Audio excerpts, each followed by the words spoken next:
오늘은 사랑에 관하여 말씀을 묵상하고자 합니다. 지난주에는 겸손에 관한 말씀으로 함께 묵상을 했고, 이제 오늘은 사랑에 관한 말씀이라 그 말씀입니다. 고린도전서 13장은 사랑장으로 유명하지요. 곡을 붙여서 사랑으로 노래를 부르는 경우도 많고, 또는 시로도 암송하는 경우도 많습니다. 특별히 마지막 절, 그런즉 믿음, 소망, 사랑이 세 가지는 항상 있을 것인데 그 중에 제일은 사랑이라는 말씀은 그야말로 우리 모든 그리스도인들이 저절로 암송할 수 있을 정도로 사랑하고 애독하고 애송한 말씀인 줄 압니다. 오늘 사실은 이 고린도전서 13장 사랑의 장을 이해하려고 하면은 12장의 말씀과 14장의 말씀을 연결해서 묵상을 해야 합니다. 그러나 오늘은 강의 설교가 아니고 사랑에 관한 설교를 하려고 하기 때문에 12장과 14장과의 관계는 오늘은 생략하고 오늘 13장 사랑에 관한 말씀을 우리가 함께 묵상하면서 은혜를 받고자 합니다. 첫째, 1절로 3절을 가지고 사랑의 가치, 이렇게 제목을 정해봤습니다. 가치가 있다, 가치가 없다라고 할 때 사랑은 참으로 가치가 있다, 그런 얘기죠.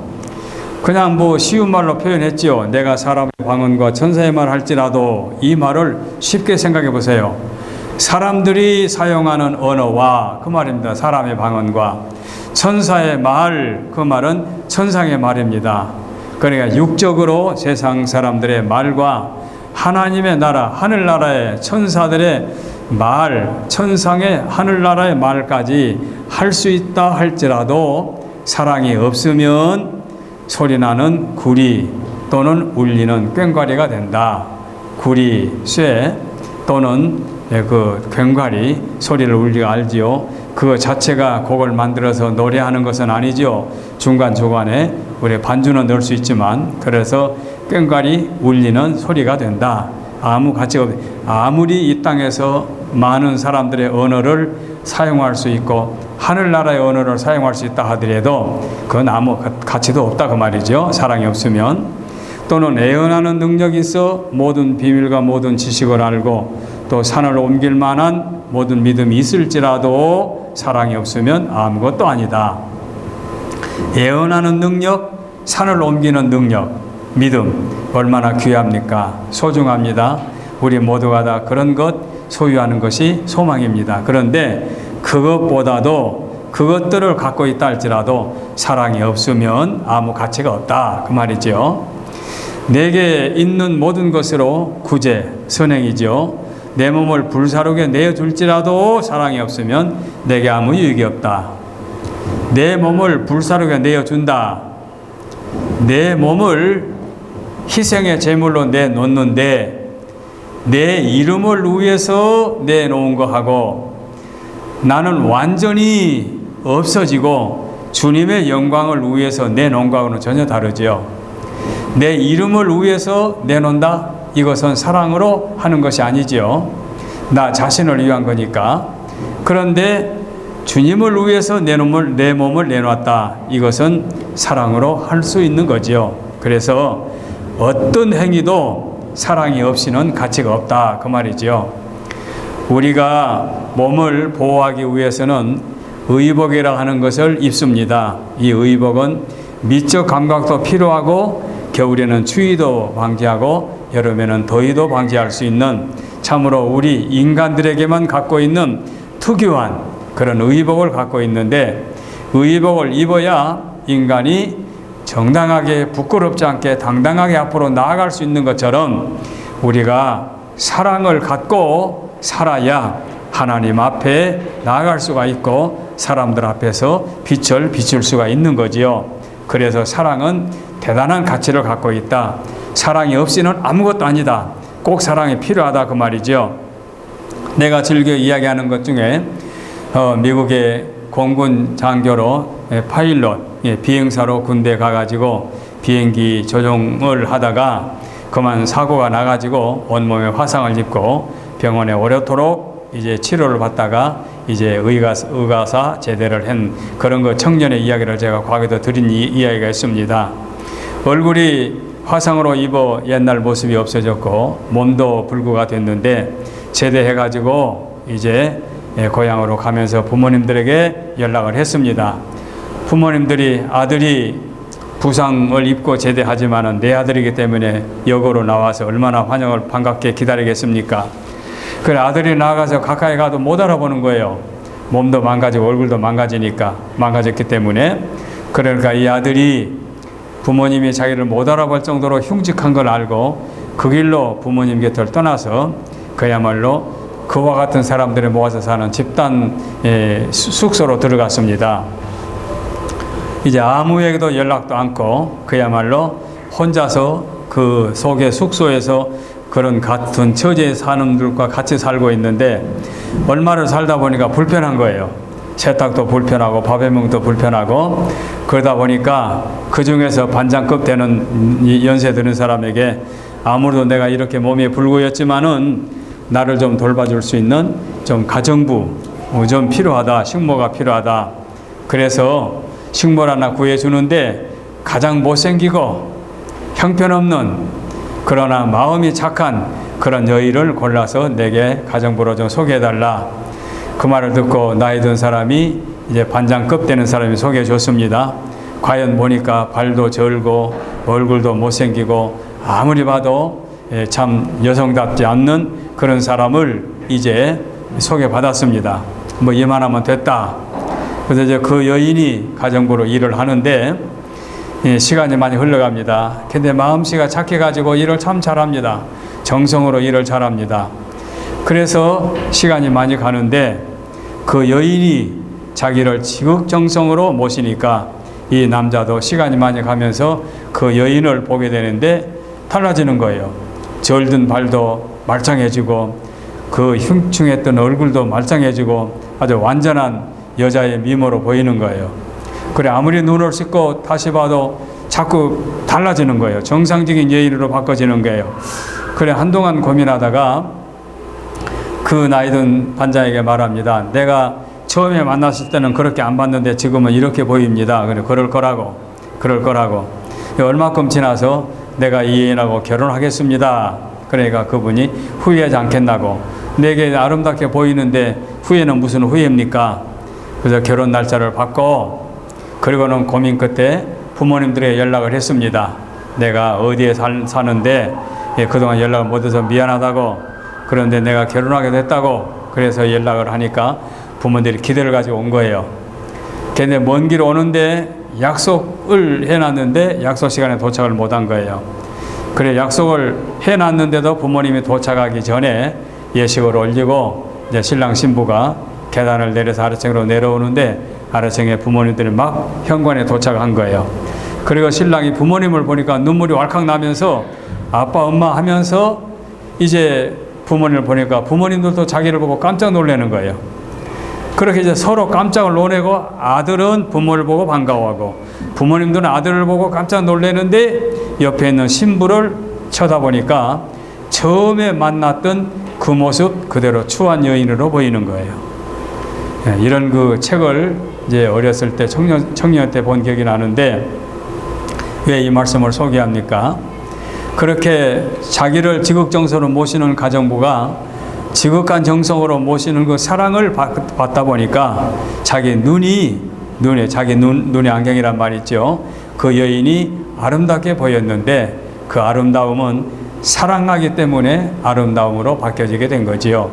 이렇게 사랑하게 되면 눈도 제대로 구분간을 못할 정도로 아름답게 보여지는데 사랑의 힘이 그렇다는 얘기죠. 그렇게 사랑하기 때문에 하나님께서 우리는 독생자 예수님 아들 이렇게 표현하는데 하나님께서는 신이 육신이 없지 않습니까? 그런데 육신의 몸을 입고 이 땅에 오기까지는 하나님께서 얼마나 죄인들을 사랑했는지 우리가 상상해야 됩니다. 그래서 하나님이 지극한 사랑, 얼마나 내가 육신의 몸을 입고 세상에 내려가서 인간들의 죄를 대속해 주겠다고 하는 그 사랑의 힘이 얼마나 강했으면 육신의 몸을 입고 이 땅에 오셨겠느냐. 바로 우리는 그분을 독생자, 성자, 삼위일체 중에 제2위라고 표현하지만 하나님이 친히 인간을 죄에서 구원해 주시겠다고 하는 사랑의 힘으로 메시아가 이 땅에 오시게 된 거지요. 그러므로 사랑의 가치는 대단한 겁니다. 사랑하면 모든 허물이 가리워집니다. 여러분이 교회를 지극히 사랑하게 되면 교회를 향해서 헌신할 수가 있습니다. 그런데 교회보다도 나를 더 사랑하게 되면 불평이 생기기 마련입니다. 그리고 남이 나를 알아주기를 바라고, 그래서 내가 대접받기를 바라고, 이것은 뭡니까? 나를 사랑하고 남을 사랑하지 않고 교회를 사랑하지 않을 때 그런 폐단이 생기게 되는 거지요. 그러므로 사랑의 가치는 그만큼 귀하다는 것을 1절로 3절로 말씀해 드립니다. 그 다음에 4절로 7절 말씀에서 사랑의 능력입니다. 사랑은 참 대단한 거예요. 왜냐하면 오래 참고 온유하고 투기하지 않고 자랑하지 않고 교만하지 않고 무례히 행치 않고 자기 유익만 구하지 않고 성을 내지 않고 악한 것을 기억지 않고 불의를 기뻐하지 않고 진리를 기뻐하며 모든 것을 참고, 이 모든 것에는 사랑의 특성, 그 어떤 경우든지를 말합니다.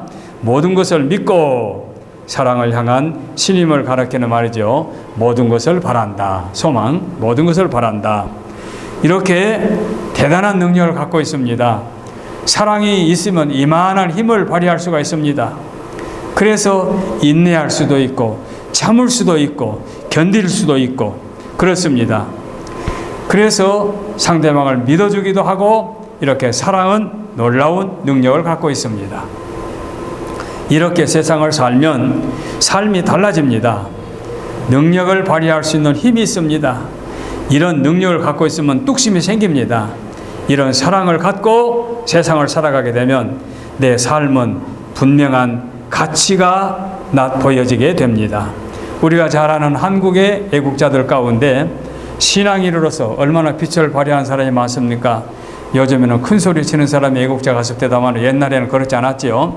조만식 장로님 같은 분은 여러분도 있게 아시는 분이지만 한국의 간디, 조선의 간디, 인도의 간디 하듯이 조선의 간디라고 널리 알려진 장로님 중에 한 분이 조만식 장로 아닙니까?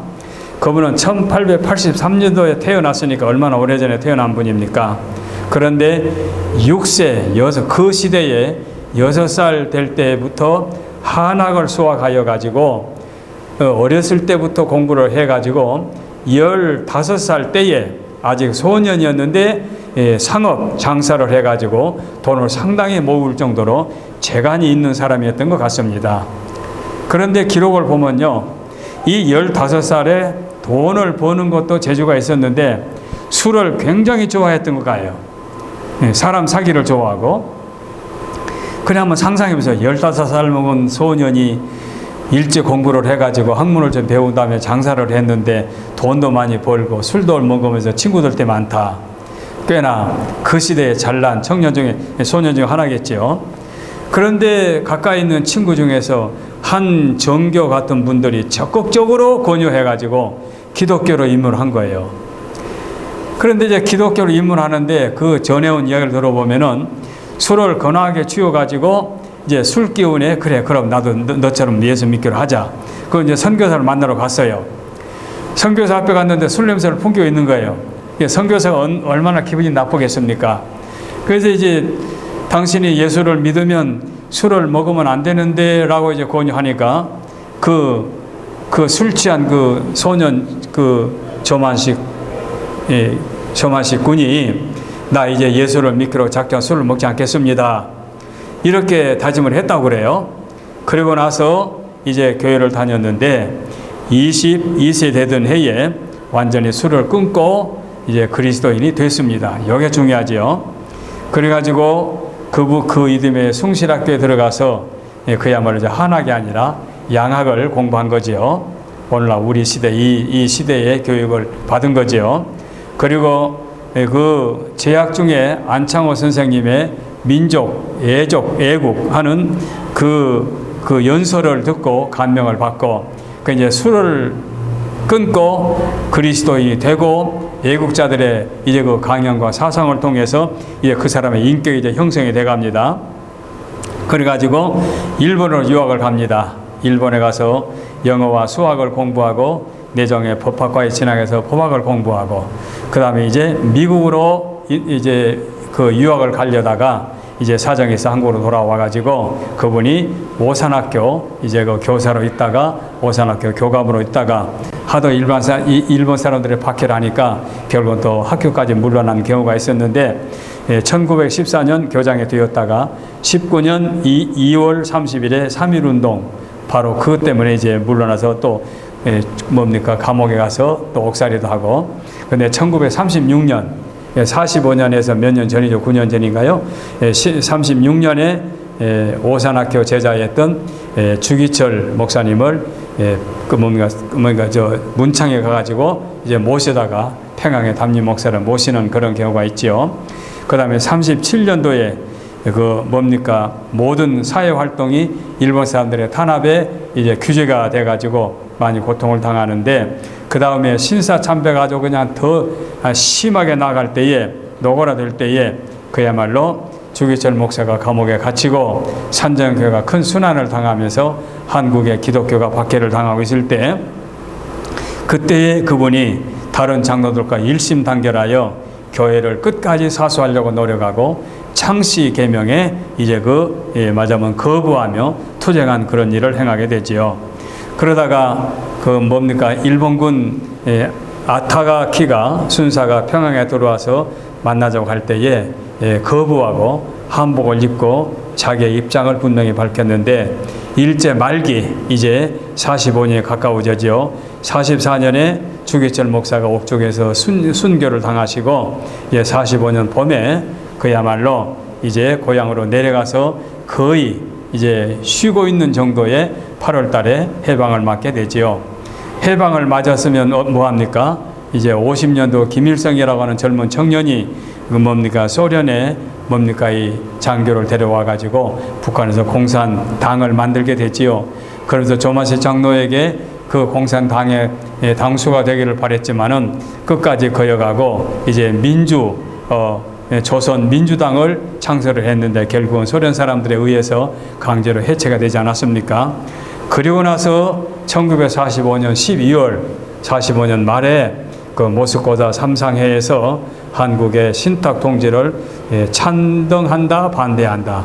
조마시 장로 쪽에서는 반대, 공산 측에서는 찬성, 이런 극한 대치 속에 있다가 결국은 수감되어 가지고 고려호텔에 구금이 되어 있는데 미군 장교를 비롯해서 많은 남한에 있는 애국자들이 이제 남한으로 모셔오려고 무한애를 썼는데 저 장로님 말씀이 내가 북한에 있는 1000만 동포를 놔두고 나만 혼자 남으로 넘어갈 수 없다 하고 끝까지 거절을 해가지고 그는 평양에서 순교를 당하지요. 그래서 언제 어떻게 처형됐는지는 모르는데 이제 그야말로 공산당들이 조마시 장로님을 이제 희생시켜 버린 거죠. 지금 동작동 국립묘지는 실제로 유해는 없지만 조마시 장로님의 묘지를 모셔놨는데 바로 그와 같은 분들이 자기의 목숨을 초계와 같이 내놓고 내 동포가 1000만 명이 지금 고통을 당하고 있는데 나 혼자 살겠다고 남으로 내려갈 수 없다 해가지고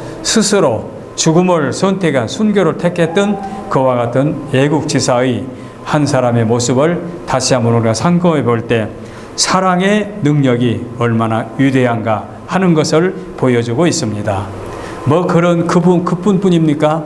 사랑의 원자탄의 주인공 손장원 목사님도 사랑의 능력을 가지고 자기 아들을 죽였던 그 안 아무개를 양아들로 삼아가지고 성경학교를 보내고 신학교를 보내고 목사를 만들고 또 그 아메가 또 아들을 낳아서 그 아들이 또 목사가 되고 그 목사가 텔레비전에 나와서 아버지가 누구였다라고 하는 것도 보여주지 않았습니까? 이렇게 사랑은 능력이 있어서 우리가 보통 이성과 판단을 가지고 감당할 수 없는 것도 사랑의 능력으로 감당할 수가 있습니다. 그래서 사랑이 소중하다 이것입니다. 교회 안에 직분자들이 어떤 교회를 놓고 함께 의논할 때에 의견이 안 맞을 수가 있습니다. 그러나 안 맞을 수가 있지만 내 의견이 관철되지 않는다고 해서 끝까지 고집부리게 되면 교회만 피해를 입지요. 그때에 오늘 이 같은 말씀, 이 아름다운 사랑의 능력으로 모든 일을 관용하게 되면 모든 문제는 하루아침 해결이 됩니다. 이제 이렇게 나이가 이만큼 들다 보니까 지난날에 옳다라고 주장한 것 가지고 노예 안에서도 가타부타 많은 언쟁이 많았지만 이제 지내놓고 보니까 노예는 노예대로 두 셀로 나눠져 버리고 그때에 서로 견주었던 사람들이 전부 다 뿔뿔이 흩어져서 이제 그 사람들도 나처럼 그때는 참 부질없는 것들인데 옳다고 주장하면서 아웅다웅했다라고 하는 생각을 갖고 있을 것 같아요. 그래서 그런 젊었을 때의 사랑의 능력을 가지고 모든 일을 임하게 되면 얼마든지 큰 것을 만들어낼 수 있다라고 하는 것을 우리가 여기서 상상할 수 있습니다. 하나 더 말씀을 드리겠습니다. 8절로 13절까지 해서 사랑의 열매입니다. 사랑의 가치와 사랑의 능력을 말씀드렸습니다. 이 사랑의 은사는 절대적으로 필요합니다. 그래서 열매를 맺게 되어 있습니다. 사랑은 그야말로 폐지될 수가 없습니다. 그래서 사람이 씨앗을 심게 되면 열매를 거두게 되지요. 그와 마찬가지로 사랑은 희생하지요. 그래서 위대한 능력을 발휘하게 되는데 그 결과가 나타나게 됩니다. 하나님은 사랑의 본질이지요. 그래서 사랑하기 때문에 그 사랑으로 인간을 구원해 주셨지요. 인간을 구원해 주셨기 때문에 여기에 세상에 기가 막힌 가치가 있는 거죠. 그게 뭐지요? 하나님의 사랑, 아가페 사랑, 독생자를 제물로 주신 사랑, 예수님을 나의 구주로 선물하신 사랑. 바로 이 하나님의 사랑으로 저와 여러분은 구주의 구속주의 은총으로 하나님의 자녀가 되었습니다. 그래서 하나님의 만극한 그 사랑이 우리를 이렇게 하나님의 백성으로 만들어낸 겁니다. 자, 그래서 우리는 이 땅에서 지금 하늘을 소망 갖고 살고 있습니다.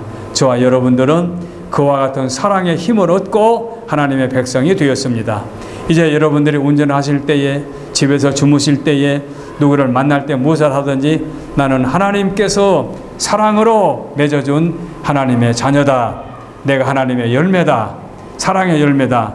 이렇게 생각하시게 되면 나뿐만 아니라 손 목사님 또는 son 목사님의 두 아들, 아까 말씀드린 주기철 목사님이나 또는 조만시 장로님이나 또는 앞서간 성도들의 그와 같은 열매와 똑같이 우리들도 아름다운 열매로 이 땅에서 살아가고 있습니다.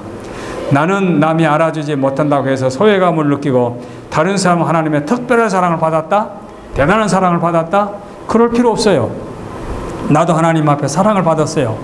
과일나무를 보세요. 가지마다 열매가 주렁주렁 맺었을 때에 그 열매들이 다 똑같이 보이지 않습니까? 그 중에서 누구는 특별하고 누구는 어떤 열매는 특별하고 어떤 열매는 보통입니까? 그렇지 않습니다. 다 똑같이 주인의 사랑을 받습니다. 그러니 저와 여러분은 과일나무의 나무 열매 하나로 생각해 볼 때에 나는 하나님 앞에 소외감을 받는다. 하나님께서 날 기억지 아니한다. 그것이 아니고 하나님이 낱낱이 기억해 주신다. 금방 말씀드린 손정원 목사님 같은 분도 늦게 신학을 했어요. 33살에 신학교 입학해가지고 38살에 신학을 졸업했어요. 36살에 졸업을 했어요. 그래가지고 그야말로 나환자촌으로 가서 목회를 했어요. 그러니까 40세가 더 돼가지고 목사가 되어가지고 나환자촌에 가서 목회를 하는데 나환자들과 더불어 살아갈 때에 얼마나 사랑을 많이 베풀어 주었는지 그 목사님과 더불어 나환자촌에서 그 환자들이 소망 가운데 살 수가 있었어요. 목사님의 사랑을 받으니까 그 사랑 속에 살다 보니까 자기 질병들이 문제가 아닌 거예요. 그러니까 손가락이 없어져서 손목에다가 호미를 끈아뿔을 동여 매고 그걸로 밭을 이제 일궈가지고 고구마를 심어가지고 그 고구마를 팔아가지고 그들도 선교비로 보냈다. 이게 어떤 결과입니까? 사랑의 결과지요. 사랑의 열매지요. son 목사님이 사랑을 베풀다 보니까 그분들도 그 사랑의 힘을 얻어서 그런 결과를 가져오게 된 거지요. 이와 마찬가지로 우리가 이 땅에서 살아가면서 사랑하게 되면 열매는 틀림없이 맺는다. 열매가 맺도록 되어 있다. 그러므로 그 열매를 기대하고 저와 여러분은 작은 것부터 사랑으로 실천에 옮길 때에 하나님이 역사에 주셔서 큰 결실을 맺게 될 줄로 믿고 우리는 소망 가운데 하루하루를 살아가면서 하나님의 기쁘신 뜻을 이루어 드려야 될 것입니다. 이것이 교회가 해야 될 사명입니다. 오늘날 교회들은 많이 변질했습니다. 얼마나 변질했습니까? 기독교인 65%가 지금 이 상태가 좋다고 한답니다.